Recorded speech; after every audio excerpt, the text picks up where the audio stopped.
Hello friends, मैं मनीष सिंह स्वागत करता हूं आप सभी का एक बार फिर से आपके अपने YouTube channel exam warriors by Manish Singh पर। तो फ्रेंड्स, आज हम हाजिर हैं आपके समक्ष आज के टॉप 10 करंट अफेयर्स क्वेश्चन के साथ, जिसका नाम है डेली का डोज 16 जून।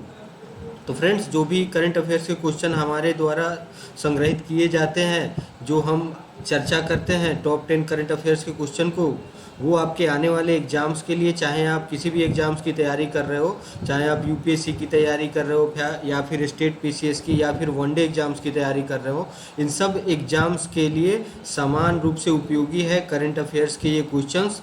और आप डेली टॉप 10 करंट अफेयर्स के क्वेश्चन के साथ हमारे साथ जुड़े रहें और करंट अफेयर्स के क्वेश्चन के ज्ञान में आपका वर्धन होते रहेगा प्रतिदिन, अगर आप हमसे जुड़ते हैं तो फ्रेंड्स, आज का सेशन हम शुरू करते हैं। जैसा कि आप सभी को पता है कि जब हम सेशन की शुरुआत करते हैं तो एक कोट ऑफ द डे के साथ इसकी शुरुआत करते हैं। तो आज का जो कोट ऑफ द डे है वो है आपके स्क्रीन पर, पुस्तकें वो साधन है जिनके माध्यम से हम विभिन्न संस्कृतियों के बीच पुल का निर्माण कर सकते हैं। और ये कथन कहा गया है सर्वपल्ली राधाकृष्णन के द्वारा। तो फ्रेंड्स, ये सर्वपल्ली राधाकृष्णन, जिनके बारे में आप सभी को पता है, ये बहुत महान एक शिक्षाविद थे और एक समाज सुधारक थे। तो इनके बारे में आप सभी जानते हैं। तो हम कोटेशन की ओर आते हैं। पुस्तकें वो साधन है जिनके माध्यम से हम विभिन्न संस्कृतियों के बीच पुल का निर्माण कर सकते हैं। तो फ्रेंड्स, आज के दौर में अगर हम देखें तो पुस्तकों की अगर हम बात करते हैं तो पुस्तकों के माध्यम से, जैसे कि आप लोगों ने सुना होगा कि आपके जो सबसे बेस्ट फ्रेंड होते हैं, मनुष्य के जो सबसे अभिन्न मित्र होते हैं, वो पुस्तकें ही होती हैं, क्योंकि ये कभी आपको धोखा नहीं देती या फिर आपका नुकसान नहीं करती। ये हमेशा उत्तरोत्तर रूप से आपके ज्ञान में बढ़ोतरी ही करती है। तो यहाँ पे हम बात कर रहे हैं कि पुस्तकों के अध्ययन करने से आप विभिन्न संस्कृतियों को, जो अगर हम बात करें कि वर्ल्ड वाइड के संस्कृतियों को आप जानना है, किसी यूरोपियन कंट्री के या फिर अदर कंट्रीज़ में, अदर जो कंट्री हैं वहाँ के जो संस्कृति हैं, या फिर हम विभिन्न कल्चर्स की बात करते हैं। अगर हम अपने देश में ही देखें तो हमारा देश काफ़ी विविधताओं से भरा पड़ा है और यहाँ अलग अलग जो कल्चर हैं, अलग अलग जो उनके ट्रेडिशंस हैं, उनको पढ़ने के लिए, उनको जानने के लिए, उनके बारे में ज्ञान अर्जित करने के लिए पुस्तक से बढ़िया साधन और कुछ नहीं हो सकता है। जो विभिन्न संस्कृतियों के बीच में, जिसके माध्यम से आप घर बैठे पुस्तकों का अध्ययन करके अलग अलग संस्कृतियों, अलग अलग सभ्यताओं और अलग अलग रीति रिवाजों के बारे में जान सकते हो और आप अपने नॉलेज में वृद्धि कर सकते हो। तो कहने का मतलब ये है कि पुस्तक वे साधन है जिससे आप विभिन्न कल्चर्स को जानते हो, विभिन्न देश विदेश की जो रीति रिवाजें हैं, परंपराएं हैं, उनके बारे में वाकिफ होते हो। तो ये विभिन्न संस्कृतियों के बीच एक सेतु का काम करती है, एक पुल का काम करती है। तो फ्रेंड्स, अब हम बढ़ते हैं आज के सेशंस की ओर और शुरू करते हैं प्रश्नों का सिलसिला। तो पहला प्रश्न है आपके स्क्रीन पे। पहला प्रश्न है, इजराइल के नए प्रधानमंत्री के रूप में निम्नलिखित में से किसने शपथ लेकर कार्यभार संभाल लिया। तो फ्रेंड्स, अभी जैसे कि इजराइल काफ़ी न्यूज़ में था, वहाँ पे एक युद्ध की स्थिति बनी हुई थी इजराइल और फिलिस्तीन के बीच। तो उसी देश से एक और ये न्यूज़ आ रहा है जहाँ पे प्रधानमंत्री के रूप में शपथ ग्रहण किया है अभी, जिसकी नई नियुक्ति हुई है। तो ऑप्शन है फ्रेंड्स आपके सामने। पहला ऑप्शन है नफ्ताली बेनेट, दूसरा बेंजामिन गेट्स, तीसरा सिल्वान सलोम और चौथा गाबी अस्केनाजी। तो फ्रेंड्स, इसमें जो सही उत्तर है वो मैं आपको बता दूं, सही आंसर है नफ्ताली बेनेट। नफ्ताली बेनेट जो नए प्रधानमंत्री के रूप में, जिन्होंने हाल ही में शपथ लिया है, और किस देश के प्रधानमंत्री के रूप में, ये आपको याद रखना है। तो ये इजराइल के प्रधानमंत्री के रूप में इन्होंने हाल ही में शपथ ली है। और इसके साथ ही ये 12 साल से प्रधानमंत्री पद पर काबिज बेंजामिन नेतन्याहू का कार्यकाल खत्म हो गया है। जो इससे पहले जो प्रधानमंत्री पद पे काबिज थे, जिनका नाम था बेंजामिन नेतन्याहू, आप लोगों को पता है, वो पिछले 12 साल से इस पद पर काबिज थे। तो उनके स्थान पर जो नई नियुक्ति हुई है उनका नाम है नफ्ताली बेनेट। और फ्रेंड्स, अगर आपको चलते चलते इस प्रश्न के क्रम में मैं बता दूं तो इजराइल का जो संसद है उसे नेसेट के नाम से जाना जाता है। इस तरह के प्रश्न हमेशा आपके वनडे एग्जाम्स में या पीसीएस एग्जाम्स में अक्सर पूछे जाते हैं कि विभिन्न देशों के संसद के नाम बताइए। तो यहाँ पे ये भी आपको याद रखना है कि इजराइल की जो संसद है उसे नेसेट के नाम से हम जानते हैं। तो यहाँ पे इजराइल के नए प्रधानमंत्री जो नफ्ताली बेनेट नवनियुक्त हुए हैं, अगर इनके बारे में आपको बता दूं तो ये नफ्ताली बेनेट डिफेंस फोर्सेस के कमांडो के रूप में इन्होंने अपनी सेवाएं प्रदान की है इस देश में।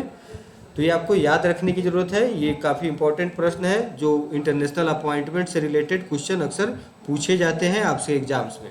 तो फ्रेंड्स अब हम अगले प्रश्न की ओर बढ़ते हैं। अगला प्रश्न है, हाल ही में किस टेनिस खिलाड़ी ने स्टेफानोस सित्सिपास को हराकर 5 साल बाद फिर से फ्रेंच ओपन का खिताब जीत लिया है? ये प्लेयर्स का नाम है स्टेफानोस सित्सिपास, जिनको हराकर वह कौन से खिलाड़ी हैं जिन्होंने फ्रेंच ओपन टेनिस का खिताब जीत लिया है? तो फ्रेंड्स ऑप्शन है आपके सामने। पहला ऑप्शन है राफेल नडाल, दूसरा रोजर फेडरर, तीसरा लिएंडर पेस और चौथा नोवाक जोकोविच।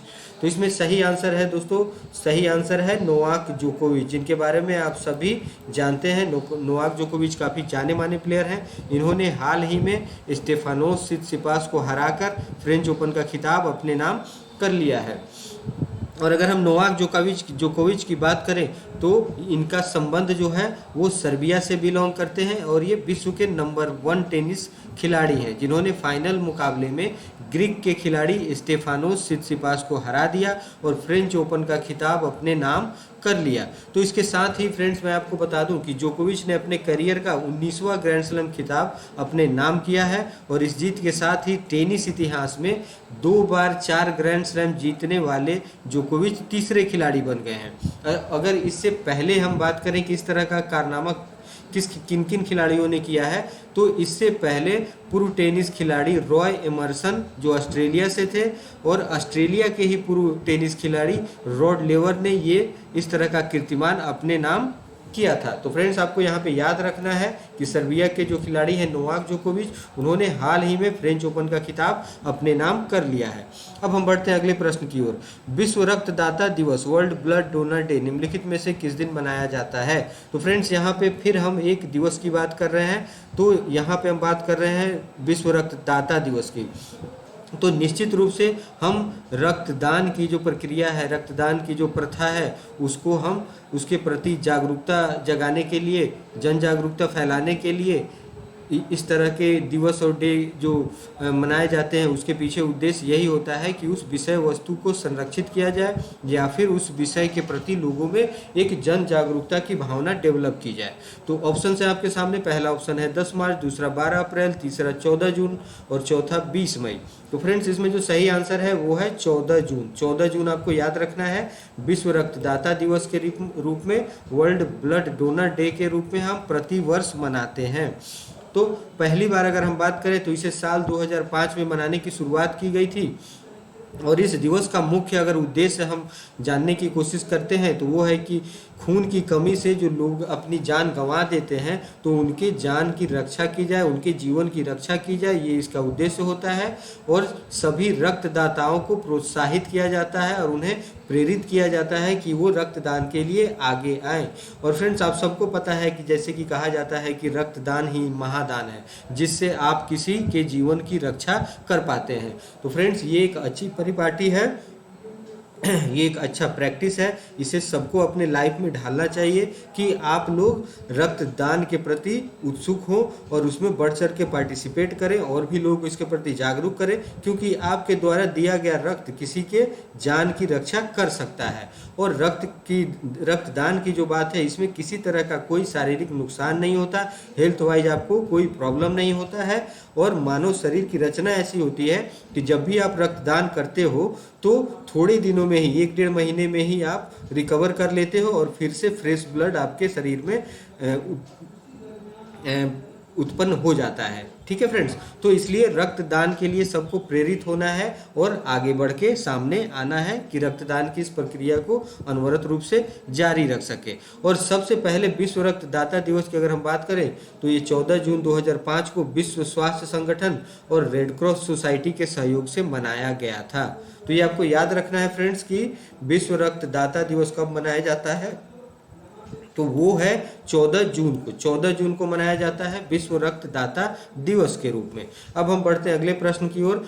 अगला प्रश्न है आपके स्क्रीन पे, हाल ही में किस देश के तैराक काइली मैकेनन ने 100 मीटर ब्रेक स्ट्रोक प्रतिस्पर्धा में 57.45 सेकंड का समय निकालकर नया विश्व कीर्तिमान रिकॉर्ड कायम किया है। तो फ्रेंड्स, ये स्पोर्ट्स सेगमेंट से ये प्रश्न आ रहा है। इस तरह के प्रश्न अक्सर आपके एग्जाम्स में पूछे जाते हैं। और यहाँ पे हम बात कर रहे हैं तैराकी की। तो यहाँ पे तैराकी का एक स्टाइल है बैक स्ट्रोक प्रतिस्पर्धा। तो ये 100 मीटर के बैक स्ट्रोक प्रतिस्पर्धा में किसने नया विश्व रिकॉर्ड बनाया है? तो फ्रेंड्स, ऑप्शन है आपके सामने। पहला ऑप्शन है नेपाल, दूसरा ऑस्ट्रेलिया, तीसरा जापान और चौथा चीन। और इसमें सही आंसर है ऑस्ट्रेलिया।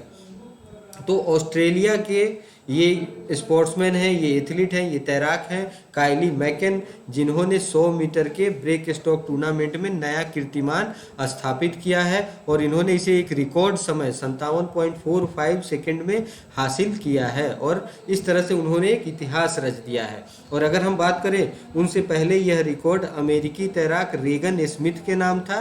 और काइली ने यह रिकॉर्ड ओलंपिक खेलों के लिए नेशनल क्वालिफायर मैच में बनाया है। तो फ्रेंड्स, ये आपको याद रखना है कि काइली मैकेन किस देश से संबंधित है, तो ये ऑस्ट्रेलिया से संबंधित है। और इन्होंने अभी हाल ही में 100 मीटर बैक स्ट्रोक तैराकी प्रतियोगिता में एक नया विश्व कीर्तिमान बनाया है, एक विश्व रिकॉर्ड कायम किया है। अब हम बढ़ते हैं अगले प्रश्न की ओर। हाल ही में किस भारतीय महिला पहलवान ने पोलैंड ओपन में 53 किलो भार वर्ग में स्वर्ण पदक जीत लिया है?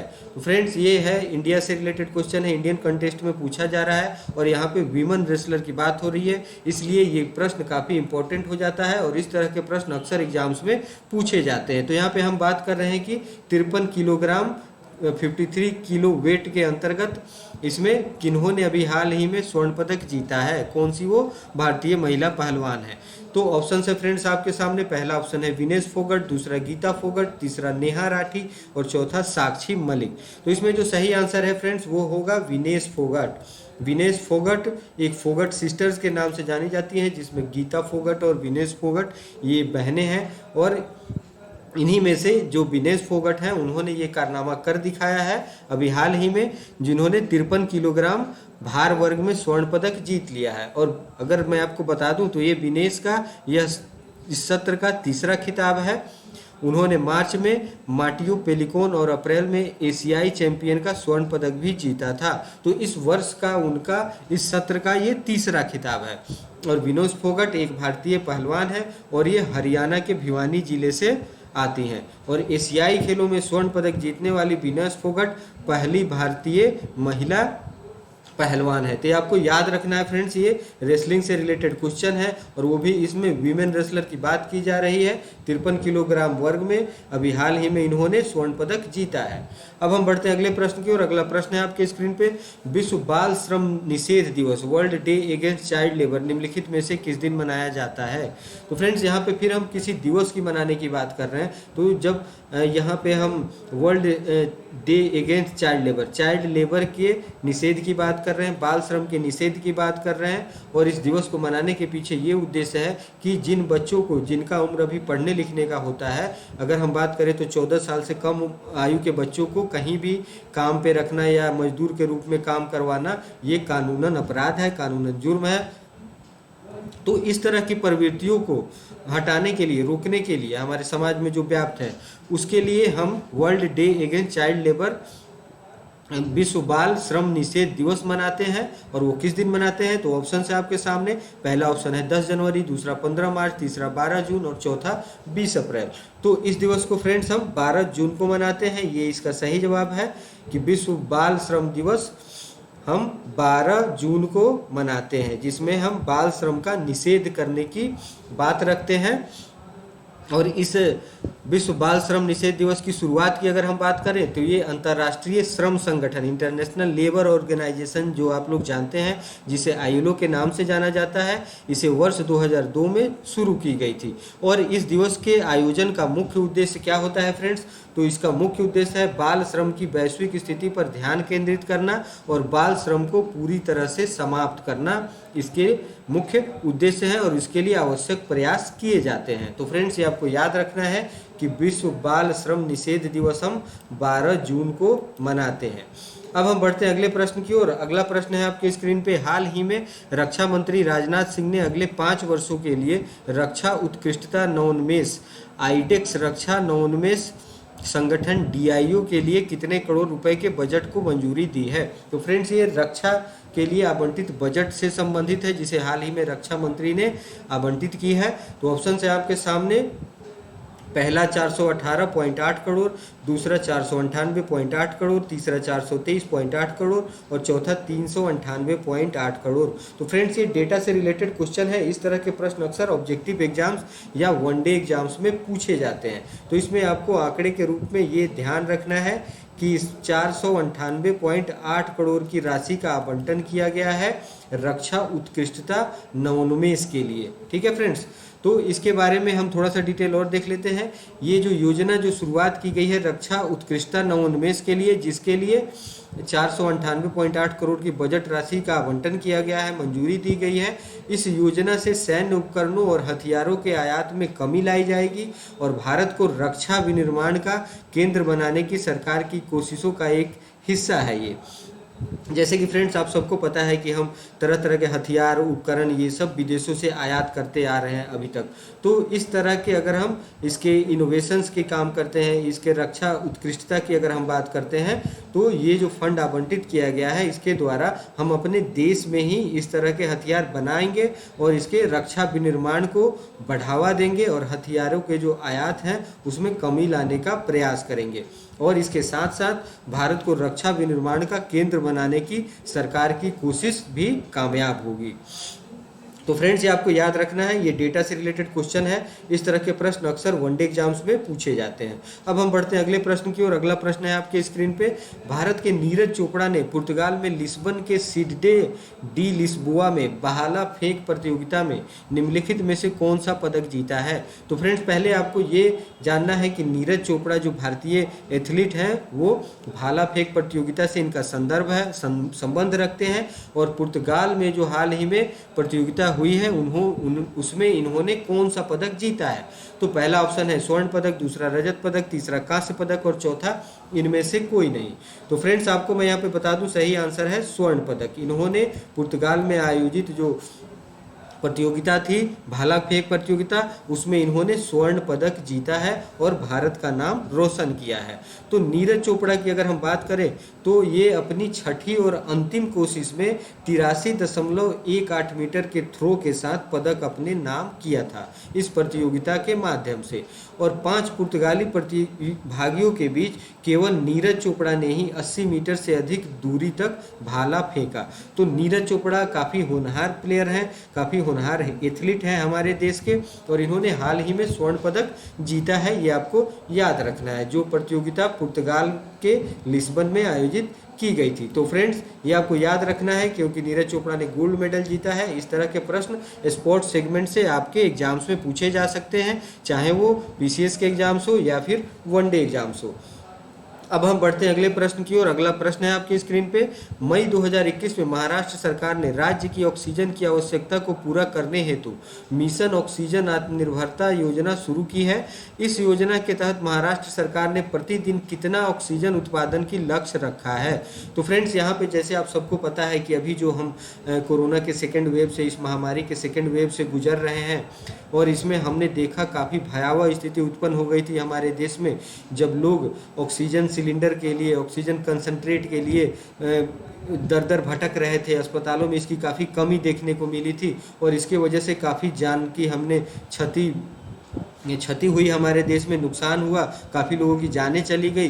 तो इसी दिशा में महाराष्ट्र सरकार की एक पहल है जिसमें ऑक्सीजन उत्पादन के लिए ऑक्सीजन एक मिशन आत्मनिर्भरता योजना शुरू की गई है। तो तो इसके लिए इन्होंने कितना लक्ष्य रखा है उत्पादन का।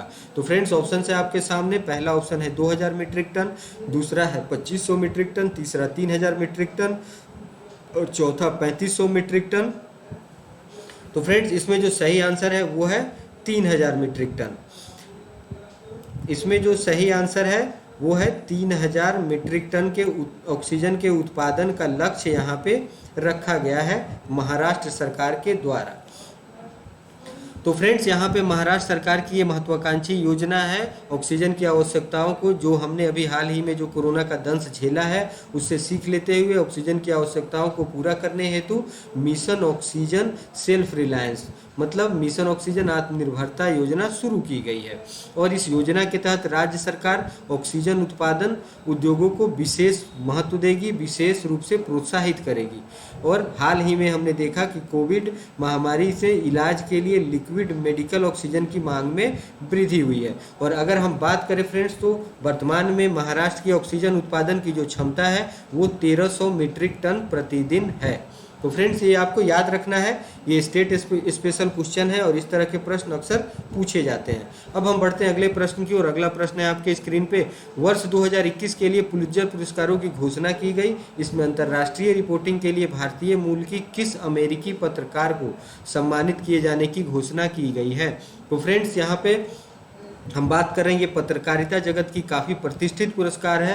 अगर हम एक तरह से कहें तो ये पत्रकारिता जगत का नोबेल पुरस्कार है, जिसके हम बात कर रहे हैं पुलित्जर पुरस्कारों की। और वर्ष 2021 में किस भारतीय मूल के अमेरिकी पत्रकार को इस पुरस्कार को देने की घोषणा की गई है। तो फ्रेंड्स ऑप्शंस है आपके सामने, पहला रचना तेजपाल, दूसरा मेघा राजगोपालन, तीसरा आशा सिंह और चौथा दीपा मुखर्जी। तो फ्रेंड्स इसमें जो सही आंसर है वो है मेघा राजगोपालन।